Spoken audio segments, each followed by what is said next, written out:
Xbow is finally dead. Find out 5 reasons why in today's episode.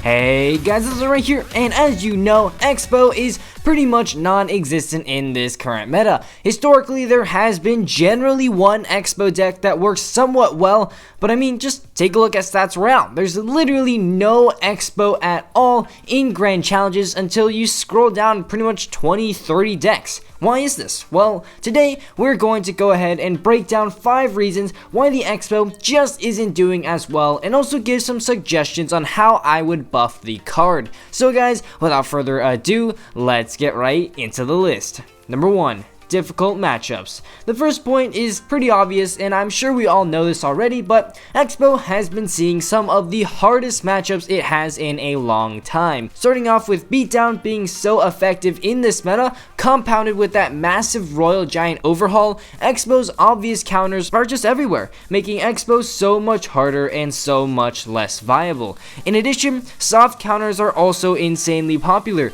This includes tankier units such as Royal Hogs, Barbarian Hut, P.E.K.K.A, Mega Knight, as well as the popularity of Lava Loom. These cards distract the Xbow and take it out so well that it can be nearly impossible for an Xbow player to lock his Xbow onto the tower, which is really frustrating for any Xbow player. Number 2.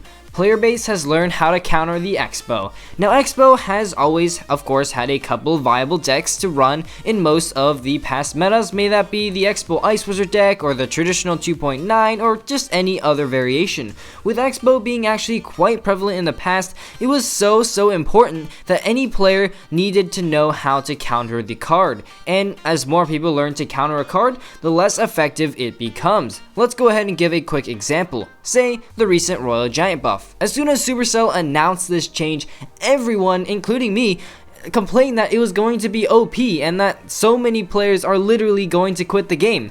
However, after balance has settled in, sure, for the first few days, Royal Giant usage did skyrocket, but as more and more people learned that it just wasn't that much better, and as more and more people learned how to counter the Royal Giant, its use rates and win rates began to decline. This is exactly what happened with the Xbow, except on a much bigger scale.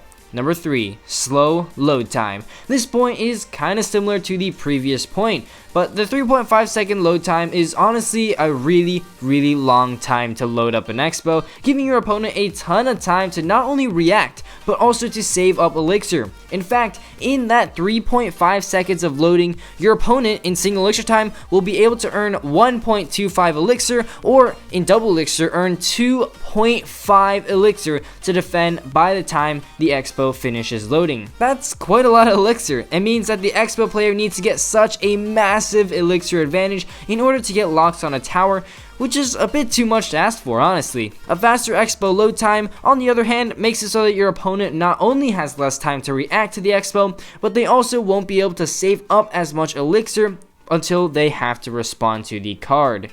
Number 4. Synergies nerfed. The Xbow decks have also been taking a beating on the balance side of things. Not only were tank cards buffed, but Xbow support troops got nerfed as well. One of the biggest support cards for the Xbow, of course, is Tesla. And what happened to the Tesla? Nerfed. And it honestly isn't even that good right now anymore. Alright, well, let's try another support card. Let's say Valkyrie. Nerfed. Ice Spirit? Nerfed. Oh man, I mean, this really isn't helping, Supercell. We need some cards to support our Xbow, or else we really can't play it at all, and that's basically what's happening right now. Number 5.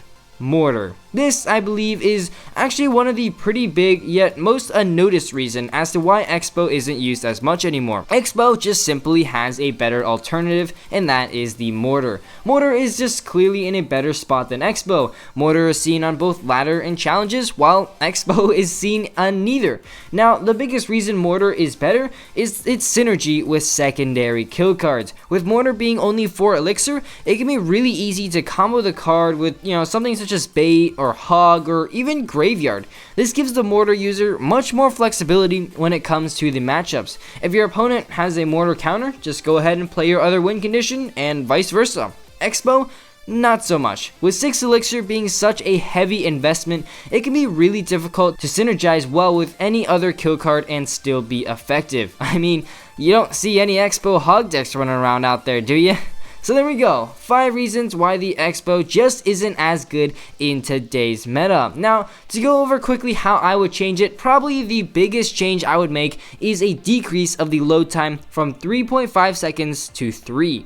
Honestly, I think this change alone is probably enough to bring back Xbow without it being super meta. Of course, I'd be totally down with, maybe a small hit point buff as well, but I'd be perfectly fine if they just decreased the load time. So, what do you guys think? Do you agree or disagree? How would you change the Xbow in the next balance changes? Be sure to let me know in the comment section below. But unfortunately, guys, that is all I've got time for in today's video. If you enjoyed, please leave a like down below as well as a subscription to my channel. And as always, this is Legendaray, and I'm signing off. See you guys next time.